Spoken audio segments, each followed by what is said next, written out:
Hello everyone, आज के video में हम देखेंगे होम साइंस पेपर 2 का प्रैक्टिस सेट 6। इससे पहले हमने 5 प्रैक्टिस सेट ऑलरेडी कर रखा है। अगर आपने वीडियो नहीं देखा है तो आप जाकर वीडियो के प्लेलिस्ट में चेकआउट कर सकते हैं। ये सारे सवाल आपके एग्जाम के पूछे हुए सवाल है, इसलिए वीडियो के अंत तक आप जरूर देखिएगा। आज जो हम टॉपिक कवर करने वाले हैं आप वो रहेगा जल। जल से सारे क्वेश्चन आपके एग्जाम के पॉइंट ऑफ व्यू से काफ़ी ज़्यादा इंपॉर्टेंट है। पहला क्वेश्चन कह रहा है इंग्लिश फिल्टर किस फिल्टर को कहते हैं, आपको बताना है। याद रखिएगा, इंग्लिश फिल्टर को हम स्लो सैंड फिल्टर के नाम से भी जानते हैं। राइट आंसर ऑप्शन आपका ए हो जाएगा। ये सारे सवाल आपके एग्जाम के पूछे हुए सवाल हैं। ये सवाल देख सकते हैं यूपी पीजीटी 2021 का पूछा हुआ सवाल है। क्वेश्चन सेकंड कह रहा है सीवेज शुद्धिकरण के लिए जैविक क्रिया की विधि क्या है।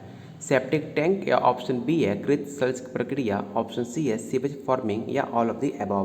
तो इसका राइट आंसर आपका ऑप्शन डी हो जाएगा। सीवेज ट्रीटमेंट आपका प्लांट में गंदे पानी और घरों में प्रयोग किए जाने वाले प्रदूषणकारी तत्वों का विशेष विधि को साफ किया जाता है। इसका राइट आंसर ऑप्शन आपका डी हो जाएगा। क्वेश्चन थर्ड कह रहा है कौन सी विधि गंदे पानी को निस्तारण से संबंधित नहीं है।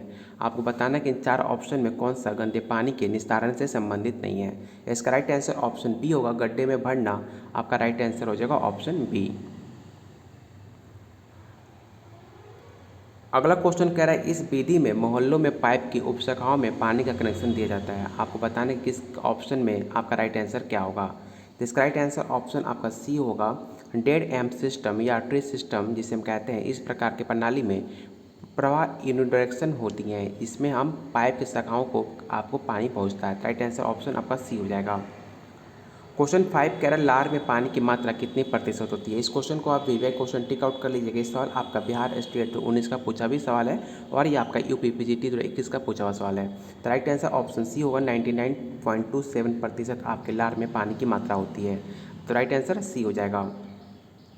क्वेश्चन 6 कह रहा है जल शुद्धिकरण की रासायनिक विषकरण विधि में डैश का प्रयोग नहीं किया जाता है। तो याद रखिएगा, आपका राइट आंसर ऑप्शन ई हो जाएगा। जल शुद्धिकरण की रासायनिक विषकरण विधि है जिसमें आपके फिटकरी, ब्लीचिंग पाउडर और चूना, लेकिन लकड़ी का कोयला जलाकर शुद्धिकरण की रासायनिक प्रक्रिया नहीं होती है। कोई अगर ऐसा होगा जो इंसान लकड़ी की कोयला से अगर पानी को शुद्धिकरण किया हो तो आप लोग ज़रूर कमेंट कीजिएगा। लेकिन पानी को साफ़ करने के लिए हम फिटकरी से पानी को साफ़ कर सकते हैं, ब्लीचिंग पाउडर से कर सकते हैं और चूना से भी कर सकते हैं, लेकिन लकड़ी के कोयले से हम पानी को साफ़ नहीं कर सकते हैं। इसलिए राइट आंसर ऑप्शन ए हो जाएगा। क्वेश्चन 7 कह रहा है मिट्टी युक्त जल को शुद्ध करने के लिए प्रयोग किए जाने वाला रसायन कौन सा है। आपने एक क्लास में पढ़ा होगा जिसमें मिट्टी का पानी होता है, उसको शुद्ध करने के लिए सबसे अच्छा आपका ऑप्शन रहेगा एल्युमिनियम सल्फेट से आपको साफ़ कर सकते हैं पानी को। तो राइट आंसर ऑप्शन आपका ए आपका राइट आंसर होगा। क्वेश्चन अगला कह रहा है एक वयस्क व्यक्ति में मौजूद पानी की प्रतिशत कितनी होती है। इस सवाल को आप वीवीआई क्वेश्चन टिक आउट कर लीजिएगा। और ये सवाल देख सकते हैं कितनी बार आपके एग्जाम में पूछा जा चुका है। झारखंड में पूछा जा चुका है, बिहार स्टेट पीजीटी 2009 और 5 में पूछा जा चुका है, टीजीटी 2013, 11, 9, 5 में और राजस्थान में भी ऑलरेडी पूछा जा चुका है। इस क्वेश्चन को आप वीवीआई क्वेश्चन टिक आउट कर लीजिएगा। और एक वयस्क मानव शरीर में आपका 70% पानी होता है, इसे आप जरूर याद रखिएगा। राइट आंसर ऑप्शन आपका डी हो जाएगा। अगला क्वेश्चन कह रहा है जल प्रदूषण निवारण एवं नियंत्रण हेतु भारत सरकार ने जल प्रदूषण निवारण एवं नियंत्रण अधिनियम कब बनाया था, आपको बताना है। इस सवाल आपका बिहार स्टेट पीजीटी 2009 का पूछा हुआ सवाल है। ऑप्शन है 1964 या 1974 या 1984 या 1994। तो इसका राइट आंसर ऑप्शन बी हो जाएगा। भारत ने केंद्रीय प्रदूषण नियंत्रण बोर्ड का गठन एक संवैधानिक संगठन के रूप में जल प्रदूषण निवारण एवं नियंत्रण अधिनियम 1974 के अंतर्गत सितंबर 1974 को बनाया था। इसको याद रखिएगा, सितंबर 1974। सिर्फ साल याद मत कीजिएगा, सितंबर याद रखिएगा, क्योंकि साल आपसे पूछा जा चुका है। हो सकता है आपके आने वाले एग्जाम में महीना पूछ ले कि किस महीने का हुआ था। तो राइट आंसर आपका ऑप्शन बी होगा, सितंबर 1974। कौन सा पोषक तत्व शरीर में सबसे बड़े प्रतिशत में मौजूद होते हैं, आपको बताना है। आपको बताना जो आपका बॉडी है सबसे ज़्यादा उसमें कौन सा पोषक तत्व सबसे ज़्यादा प्रतिशत है, विटामिन की, खनिज पदार्थ की, या पानी की, या कार्बोहाइड्रेट की। तो अभी हमने पढ़ा सबसे ज़्यादा आपके बॉडी में 70% पानी रहता है। और इस सवाल आपका झारखंड का पूछा हुआ सवाल है। और इस क्वेश्चन को आप वीवीआई क्वेश्चन टिक आउट कर लीजिएगा, आपके एग्जाम में पूछने के चांसेस भी काफ़ी ज़्यादा है। क्वेश्चन 11 कह रहा है मुद्रा युक्त जल डैश उपयोग द्वारा शुद्ध किया जाता है। ब्रोमीन, आयोडीन से या कैल्शियम ऑक्साइड से या फिटकरी से। ये सवाल आपका बिहार स्टेट पीजीटी 2019 का पूछा हुआ सवाल है। इसका राइट आंसर ऑप्शन आपका डी हो जाएगा। फिटकरी से आप मृदा युक्त जल फिटकरी का उपयोग कर शुद्ध किया जा सकता है।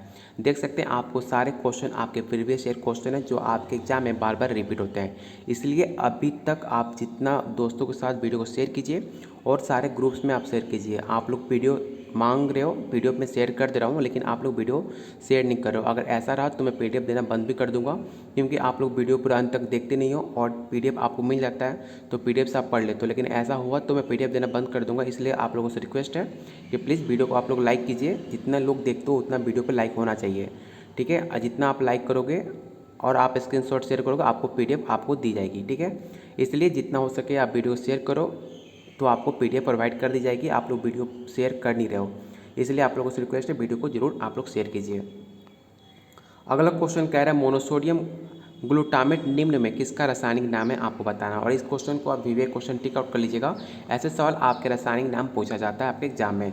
याद रखिएगा जो आपका अजिनोमोटो होता है उसका रासायनिक नाम आपका मोनोसोडियम ग्लूटामेट है। राइट आंसर ऑप्शन आपका सी हो जाएगा। ये स्वाद बढ़ाने में सहायक होता है, इसलिए याद रखिएगा राइट आंसर सी हो जाएगा। क्वेश्चन 13 कह रहा है कि वस्त्र की वो गुणवत्ता जो ड्रिप ड्रॉप से सहायता करती हो क्योंकि पानी उसमें अवशोषित ना हो उसे क्या कहते हैं, तो उसे हम आपका आर्द्रता कहते हैं। राइट आंसर ऑप्शन डी हो जाएगा। शरीर में जल की आवश्यकता किस कार्य के लिए होती है, इस सवाल को क्वेश्चन को विवेक क्वेश्चन टिक आउट कर लीजिएगा। आपको बताना है कि जल की आवश्यकता आपके बॉडी में किस लिए होती है और क्या कार्य करती है। तो इसका राइट आंसर ऑप्शन आपका डी हो जाएगा, क्योंकि आपके बॉडी में पानी का मुख्य कार्य अन्न ग्रहण करना भी और पाचन करने में आपके डाइजेशन सिस्टम में पानी की काफ़ी ज़्यादा आवश्यकता होती है और अवशोषण में भी पानी की आवश्यकता होती है। इसलिए इसका राइट आंसर ऑप्शन डी होगा, ऑल ऑफ द अबव। देख सकते हैं शरीर में जल के निम्नलिखित कार्य होते हैं। इस पॉइंट को आप जरूर स्क्रीनशॉट ले लीजिएगा। इससे आपके एग्जाम में क्वेश्चन बनाया भी जा सकता है और आपको ये पॉइंट आपको याद होना चाहिए। तो राइट आंसर ऑप्शन इसका सी हो जाएगा। क्वेश्चन 15 कह रहा है अधिक मात्रा में पानी को शुद्ध करने के लिए उपयुक्त विधि कौन सी है। अगर आपके पास अगर अधिक मात्रा में पानी है उसे साफ़ करना है तो कैसे आप उसे शुद्ध करोगे आपको बताना है। तो इसका राइट आंसर आपका ऑप्शन डी होगा। पानी को आप उबाल कर भी पानी को शुद्ध कर सकते हो, पानी को छान भी सकते हैं और आपका क्लर्क विधि द्वारा भी पानी को शुद्ध किया जा सकता है। ये सवाल आपका बिहार स्टेट पीजीटी 2009 और 6 का पूछा हुआ सवाल है। उस टाइम स्टेट होता नहीं था, इसलिए सिर्फ पीजीटी 2009 और 6 लिखा है, इसलिए राइट आंसर ऑप्शन आपका डी हो जाएगा। जल की कठोरता किसकी प्रेजेंट के कारण होती है आपको बताना है। इस सवाल को भी क्वेश्चन को विवेक क्वेश्चन टिक आउट कर लीजिएगा और इसका राइट आंसर ऑप्शन बी होगा। जल की कठोरता आपके कैल्शियम सॉल्ट की प्रेजेंट के कारण होती है, इसे भी आप जरूर याद रखिएगा।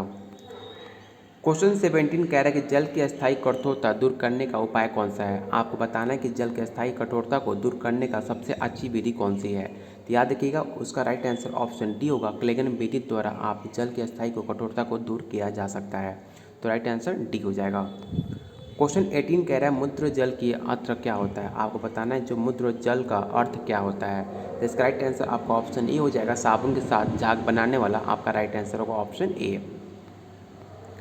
क्वेश्चन 19 कह रहा है जल शुद्धिकरण की रासायनिक विधियों में क्लोरीन के किस रूप को सर्वश्रेष्ठ माना गया है।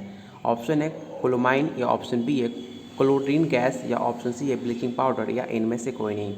ये भी सवाल आपके एग्जाम के पॉइंट ऑफ व्यू से काफ़ी ज़्यादा इंपॉर्टेंट है और इस सवाल आपका बिहार पीजीटी 2013 और 2009 में पूछा हुआ सवाल है। इसका राइट आंसर ऑप्शन सी हो जाएगा। जल को शुद्ध करने के लिए सबसे अच्छा रासायनिक पदार्थ आपका क्लोरीन के रूप में ब्लीचिंग पाउडर को सर्वश्रेष्ठ माना जाता है। इस क्वेश्चन को आप जरूर याद रखिएगा। आपका जो ब्लीचिंग पाउडर होता है उसके प्रेजेंट में आपके जितने जीवाणु होते हैं आपके पानी में वो सारे नष्ट हो जाते हैं, इसलिए कहा जाता है कि ब्लीचिंग पाउडर से आपका सर्वश्रेष्ठ रासायनिक विधि होता है पानी को शुद्ध करने का। राइट आंसर ऑप्शन सी होगा।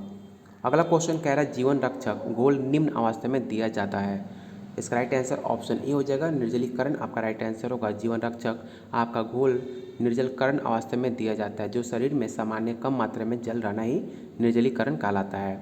ये सवाल आपका बिहार पीजीटी 2013 का पूछा हुआ सवाल है, इसे आप जरूर याद रखिएगा। क्वेश्चन 21 कह रहा है डोमेस्टिक सीवेज में अशुद्धता की प्रतिशत कितनी होती है आपको बताना है। 1% या 0.1%, या ऑप्शन सी है 0.01%, या ऑप्शन डी 1.1%। इसका राइट आंसर ऑप्शन बी होगा। 0.1% आपके डोमेस्टिक सीवेज में अशुद्धता की प्रतिशत होती है और ये सवाल बिहार पीजीटी 2013 का पूछा हुआ सवाल है।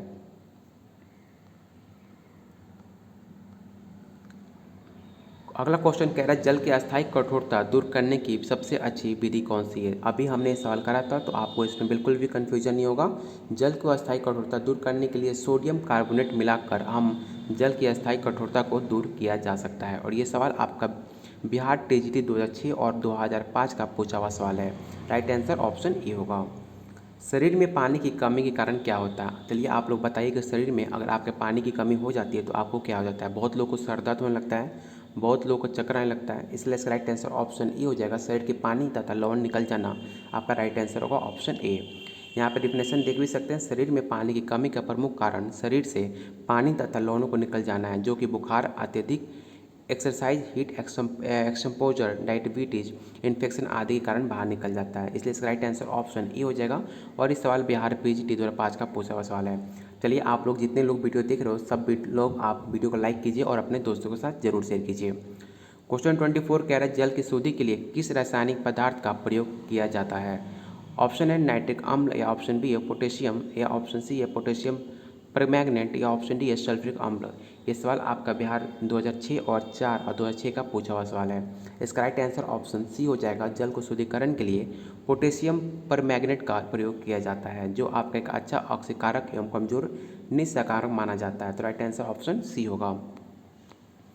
क्वेश्चन 25 कह रहा है वो अपचारक जो जल को प्रदूषित करने का काम करते हैं आपको बताना है। इसका राइट आंसर ऑप्शन ए हो जाएगा। अमोनिया और साइनाइड्स आपके जो पानी को दूषित करने के कारण माने जाते हैं। तो राइट आंसर ऑप्शन आपका ए हो जाएगा। क्वेश्चन 26 कह रहा है कि फ्रांस के ऑटोईट नामक स्थान पर दीर्घकाल में एक विशेष प्रकार के कुएं बनाए जाते हैं, उनका नाम क्या है आपको बताना है। तो उसका नाम आपका आर्टिजन कुएं कहते हैं। राइट आंसर ऑप्शन आपका बी हो जाएगा। ये भी सवाल आपसे पूछा जाता है कि आर्टिजन जो कुआं है वो कहाँ पर देखने को मिलता है। तो याद रखिएगा फ्रांस में आपको देखने को मिलता है। राइट आंसर ऑप्शन बी हो जाएगा।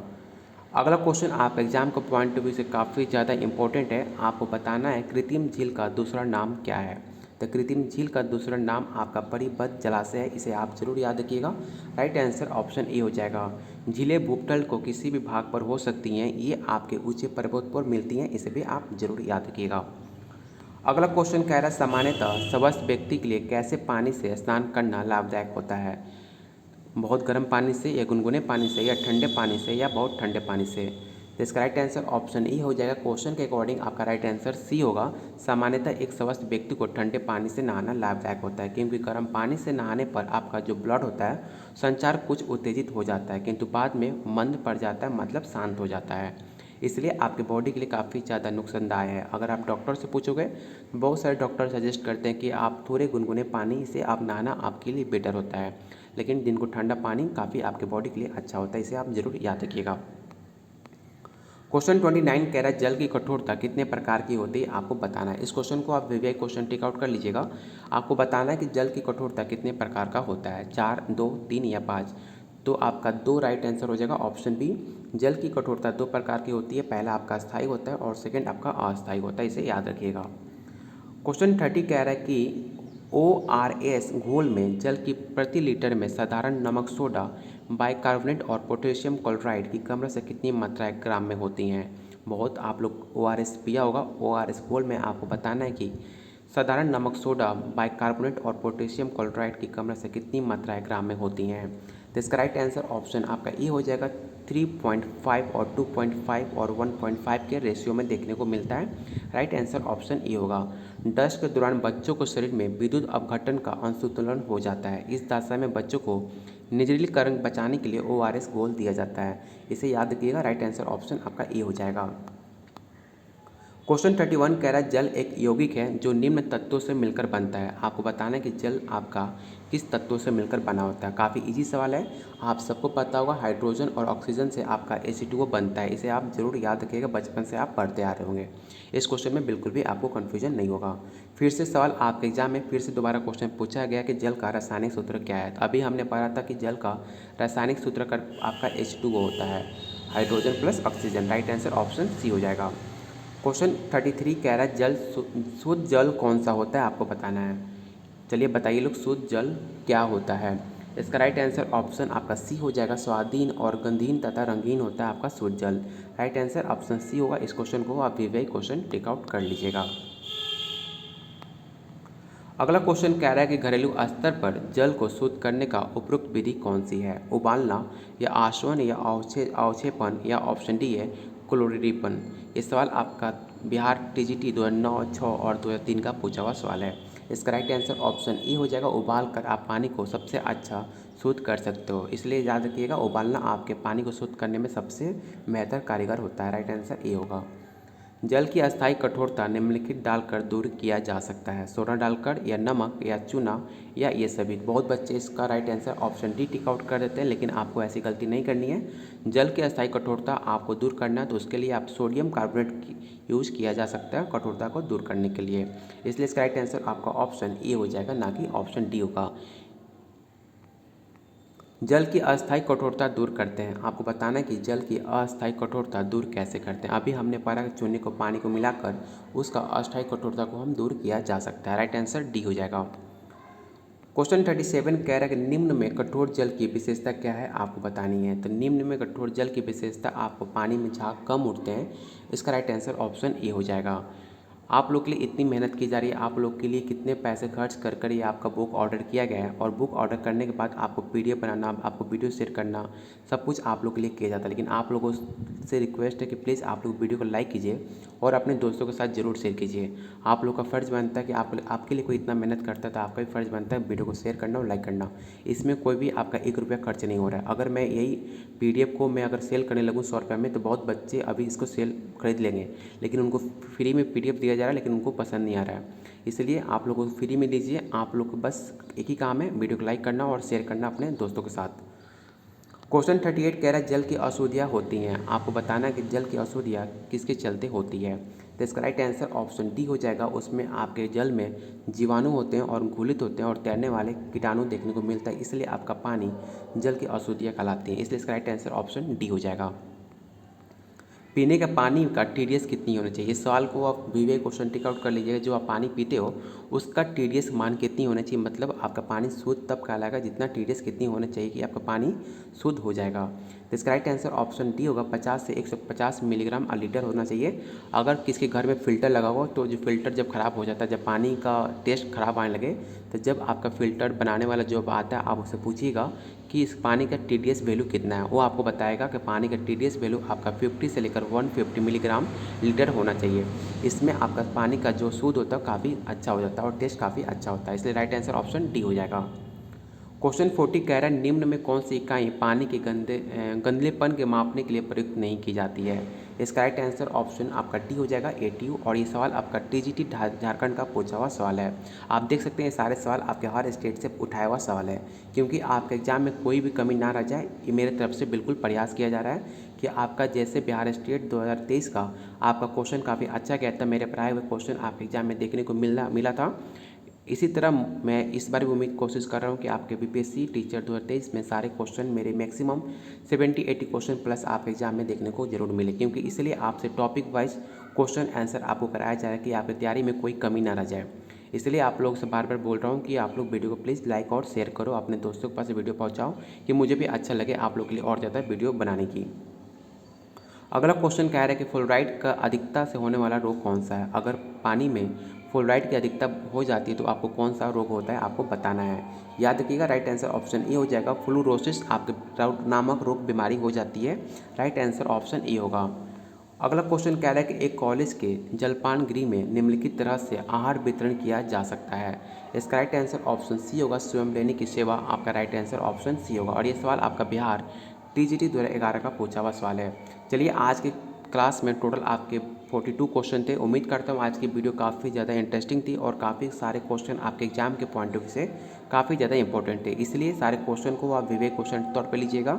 आपके एग्जाम में अगर पानी से सवाल पूछा जाता है तो आपके 10+ क्वेश्चन आपको देखने को जरूर मिलेंगे, क्योंकि हर सवाल इस PDF में काफ़ी इंपॉर्टेंट था। अगर आप इस चैनल पर नए हैं तो प्लीज़ आप लोगों से रिक्वेस्ट है चैनल को ज़रूर सब्सक्राइब कर लीजिएगा।